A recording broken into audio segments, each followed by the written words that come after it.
हामिद मीर कोई गली मोहल्ले का रिपोर्टर नहीं है। इस पे आप हमला करेंगे तो मुल्क चलना बंद हो जाएगा। बहुत ताकतवर लोगों को मलिक रियाज ने ये पैगाम दिया उस वक़्त। हामिद मीर साहब की और मलिक रियाज की कोई मेरा ख्याल मुलाकात भी नहीं है और कोई राब्ता भी नहीं है। ये मलिक रियाज ने अपने अंदेशे के तहत सारा किया और वो दीवार बने रहे उन दिनों उन लोगों के दरमियान जो हामिद मीर पर हमला करना चाहते थे। चूँकि उसकी एक लंबी स्टोरी है कि मलिक रियाज उन ताकतवर लोगों के इतना करीब क्यों थे और वजह क्या थी, वो बहस एक अलहदा हो जाएगी। अमेरिकन एम्बेसडर हामिद मीर के प्रोग्राम में बैठे हुए थे और उन्होंने पूछा कि हामिद मीर ने सवाल किया मुस्कुराते हुए, अपनी रवायती मुस्कुराहट के तहत सवाल किया कि आपके ख्याल में पाकिस्तान का ताकतवर शख्स कौन है? तो उन्होंने कहा कि इसमें कोई शुबा ही नहीं, Hamid Mir is the most powerful person in Pakistan. Malik Riaz की बात दुरुस्त साबित हुई। 19 अप्रैल 2014 के बाद मुल्क नहीं चल सका, मुल्क चलना बंद हो गया। उसके फौरी बाद धरने प्लान हो गए। वो धरने उस वक़्त के DGISI पर इल्ज़ाम था कि ज़हरुल इस्लाम उसे सारा लेकर चल रहे हैं और उनमें मरकज़ी किरदार इमरान खान थे उस वक़्त, जो धरनों को लीड कर रहे थे। चौधरी बरादरान भी साथ थे, तारुल कादरी भी साथ थे। और वो कॉलम भी फिर हामिद मीर साहब ने लिखा कि कंटेनर के अंदर से रोने की आवाज़ें आती हैं जब वो धरने क्लैप्स कर गए या फ्लॉप हो गए। सूरत हाल इससे भी ज़्यादा ख़राब उस वक़्त हो गई जब मुशर्रफ का ट्रायल शुरू हुआ। अपने एफिडेविट में हामिद मीर ने जो लिख कर दिया उसमें उन्होंने कहा कि मुझ पर सबसे ज़्यादा प्रेशर आता है कि जब मैं मिसिंग पर्सनस पर बात करता हूँ। खुशदार में एक रात इनका कॉलम जब मैंने घर बैठे पढ़ा था तो मुझे यकीन हो गया था कि अब ये इनका रहना नामुमकिन हो गया। इसमें कोई दूसरी राय नहीं कि ज़िंदगी देने वाला बहुत बड़ा है ज़िंदगी लेने वाले से। और इनकी वो डायरी शेख मुजीब के नाम से जो ये दी न्यूज़ में छापा करते थे जब हम बिल्कुल तालिब इल्म थे, 2011-12 की बातें। लेकिन हामिद मीर साहब को बहुत पहले एहसास हो गया था कि इन पर अटैक हो सकता है और ये खाना बदोशाना ज़िंदगी गुजारना शुरू हो गए थे और ये बहुत एक्स्ट्रा केयर करते थे अपनी इन्होंने मूवमेंट को बहुत महदूद कर लिया था, लिमिटेड कर लिया था। और इनकी पेनिट्रेशन का ये आलम था कि मेहरान बेस कराची में हमला हो गया। वो हमला पूरी रात चलता रहा, दहशतगर्दों ने हमला कर दिया। तो उस दौरान अफ़गान मीडिया ने ये दावा करना शुरू कर दिया कि जनरल हमीद गुल जो हैं वो एक बड़े अहम रहनुमा जो हैं तालिबान के, उनके साथ मुल्ला उमर के साथ वो मारे गए हैं जनूबी वज़ीरिस्तान में। अफ़गानिस्तान ने ये दावा करना शुरू कर दिया। इंडियन मीडिया ने भी उठाया और फ्लैश कर दिया उसे और टॉप स्टोरी में ले गए वो उठा के। तो इस स्टोरी को पाकिस्तान मीडिया ने भी कैरी किया। पाकिस्तान मीडिया ने जब कैरी किया तो हाइप बन गई, हेडलाइन में ये चले गई। अभी PN मेहरान बेस का ये चल रहा था, हमला अटैक चल रहा था। तो इसी दौरान हामिद मीर स्क्रीन पर अपीयर होते हैं और उन्होंने कहा कि मेरी मुल्ला उमर के करीबी ज़राए से बात हुई है, वो अपनी कमान संभाले हुए हैं और बिल्कुल ठीक हैं, ऐसा कुछ नहीं हुआ। हामिद मीर ने जो ही तरदीद की तो वो खबर किल हो गई। पाकिस्तान मीडिया की जुर्रत नहीं थी उस वक़्त। हामिद मीर अथॉरिटी थे अफ़गान अमूर के भी, बाकी सारी चीज़ों के भी।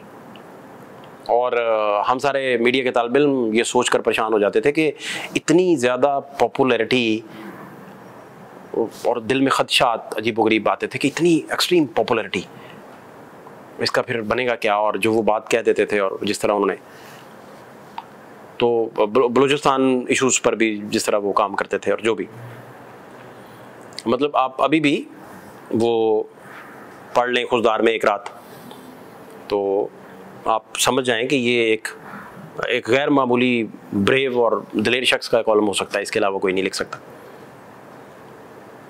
और अप एंड डाउन से भरी पड़ी है उनकी अपनी ज़िंदगी इन्हीं चीज़ों को लेकर। उन्होंने जो एफिडेविट दिया वो आज भी उस पर कायम है। जो चीफ जस्टिस ऑफ पाकिस्तान से अनवर जहीर जमाली, वो मतीउल्लाह जान साहब को एक मीटिंग में उन्होंने मिले और कान में सरगोशी की कि मतीउल्लाह हमारे से कोई उम्मीद ना रखिएगा, आप हमसे किसी भी तरह की कोई उम्मीद ना रखिएगा, कोई चक्कर नहीं है उम्मीद वाला। फिर बड़े पावरफुल मिनिस्टर जो नवाज शरीफ की कबीना के मिनिस्टर थे, वो ज़हीरुल इस्लाम का नाम FIR में से विड्रॉ करवाने के लिए हामिद मीर पर दबाव डालते रहे और उन्हें कहते रहे, साथ नहीं खड़े हो पाते थे। नवाज शरीफ उन दिनों हामिद मीर साहब को हॉस्पिटल मिलने चले गए, उनके अपने वज़ीर दिफा जो हैं वो एंटी हामिद मीर चले गए और ख्वाजा आसिफ साहब ने उस वक्त कहा कि ये एंटी स्टेट सारा काम हो गया। इन पर हमले की जो ही खबर आई तो मैं भी इस्लामाबाद में मौजूद था और उसके बाद फिर मीडिया ने डिस्कशन करना शुरू कर दिया। फिर इनके भाई जो आमिर मीर हैं, जो मोहसिन नकवी साहब की काबीना में वज़ीर लग गए और वज़ीर इत्तलात, उन्होंने जियो टेलीविज़न पर एक बयान दिया और उसके बाद बात बहुत बढ़ गई। अगले दिन तक मंजरनामा चेंज हो चुका था और जियो पर इतना प्रेशर हो चुका था, इतना प्रेशर लगा, फिर जियो को बंद होना पड़ा, फिर बड़े मसाइल फेस करना पड़े, बड़े क्राइसिस फेस करना पड़े। और जिस लम्हे आमिर मीर ये बयान दे रहे थे, उस लम्हे सबको यकीन नहीं था कि हामिद सर्वाइव कर जाएंगे और अपने एफिडेविट में भी हामिद साहब ने लिखा कि वो उन्हें नहीं यकीन था कि हामिद मीर सर्वाइव करेगा और अपने आप को प्रेजेंट कर पाएगा। फिर उन्होंने जो GIT बनी थी उस पर भी कहा कि मैं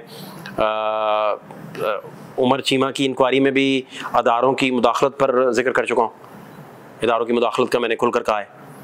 फिर एबटाबाद कमीशन में भी मैं इदारों की मुदाखलत और इदारे के ख़ास इदारे के सरबराह उस वक़्त के, उनको भी मैं टारगेट कर चुका हूँ, मतलब फैक्ट्स बता चुका हूँ कि ये सारी चीज़ें ख़राब हैं और इदारों की मुदाखलत से काम बड़ा ख़राब हो रहा है। तो इस वजह से उन्होंने कहा कि GIT जो है उसे इन्फ्लुएंस किया जाता है, उसको फिर बाइस्ड कर दिया जाता है, तो मुझे इस GIT पे एतबार नहीं है। और आज 10 साल गुजरने के बाद भी हामिद मीर कमीशन की रिपोर्ट ही आज तक हामिद मीर को नहीं मिली। और इससे फिर बात धरनों से फिर आगे चलती चलती डॉन लीक्स पे चली गई, हुकूमत के गिरफ्त शिकंजा कस गया। वो अटैम्प्ट 2014 में जो कामयाब ना हुई, वो अटैम्प्ट फिर नवाज शरीफ के एक्विटल की सूरत में कामयाब हो गई और वकूफ़तें कामयाब हो गई जो नवाज शरीफ को एग्जिट देना चाहती थी, निकालना चाहती थी, बाहर निकालना चाहती थी, और नवाज शरीफ फिर बाहर चले गए। डील एक प्लान हुई, बाहर चले गए। फिर नवाज शरीफ और जितने भी ताकतवर लोग थे वो इकट्ठे हो गए, दोबारा से एक्सटेंशन दोबारा ऑफर की गई, एक्सटेंशन हुई, सारी चीज़ें। आज के दिन अगर आप दोबारा माजी के हालात की तरफ देखें और माजी का मंजरनामा देखें तो आपको अंदाज़ा होगा कि शायद कुछ बदल नहीं सका। शायद मलिक रियाज की बात आज भी दुरुस्त है कि आप रूल ऑफ लॉ को, और मज़े की बात एक और कि जर्नलिस्टों की तो कोई बात ही नहीं है, वो तो सिर्फ कहते हैं कि आप बैलेंस में आ जाएं, आप आईन पाकिस्तान पे आ जाएं, आइन के ऊपर इकट्ठे हो जाएं सारे। एक डॉक्यूमेंट आपके पास मौजूद है, सेक्रेट है, मुकद्दस तरीन डॉक्यूमेंट है, उस पर इकट्ठे हो जाएं। आप इस वक्त जो लोग इमरान खान के जेल में हामी हैं कि उन्हें जेल में होना चाहिए, और जो इस बात के मुखालिफ हैं, इन सब में एक ही कॉमन वैल्यू होनी चाहिए कि आईने पाकिस्तान पे इकट्ठे हो जाएं। नवाज शरीफ को गिरफ्तार किया गया था, वो गलत था। इमरान खान को आज गिरफ्तार किया गया, गलत है। उन पर मीडिया पाबंदी लगा दी गई, वो भी गलत है। और तासुर ये दिया जा रहा था कि इमरान खान डील करने लगे, ऐसा कोई मामला था नहीं। और जो लोग कह रहे हैं कि डील होने लगी, ये तो इमरान खान ने 1 फरवरी को खुद बता दिया था कि मुझे डील की ऑफर है और मुझे कह रहे हैं कि 3 साल के लिए खामोश हो जाएं, कोई जलसा न कीजिएगा, कोई जुलूस न कीजिएगा, आप घर बैठ जाएं आराम से, तो हम आपको बाहर निकाल देते हैं। उन्होंने और बुशरा बीबी ने वो डील नहीं मानी थी। अब ये वो हकायक हैं जो अब सामने आ गए, जिसकी वजह से कल अस्करी क़यादत भी पार्लियामेंट नहीं जा सकी, क्योंकि उन्हें पता था कि अगर हम वहाँ गए तो सदर पाकिस्तान के सामने जो हुल्लड़बाजी हो रही थी वो सारी चीज़ें, नुसरत जावेद साहब के बकौल वो डाइस अपना चेहरा मोड़कर शायद वो भी ये शायद कह के चुप कर गए। मैं भी अपने उस्ताद मोहतरम का एहतराम रखते हुए जितना उन्होंने बोला उससे आगे एक लफ्ज़ नहीं जा सकता। उन्होंने भी बोलते हुए भी एक हद मुकर्रर कर दी। तो शायद हामिद मीर साहब के आज के दिन को लेकर अगर सबसे ज़्यादा किसी का क्रेडिट बनता है और अगर सबसे ज़्यादा कोई ब्रेव है तो वो उनकी अहलिया हैं। जिन्होंने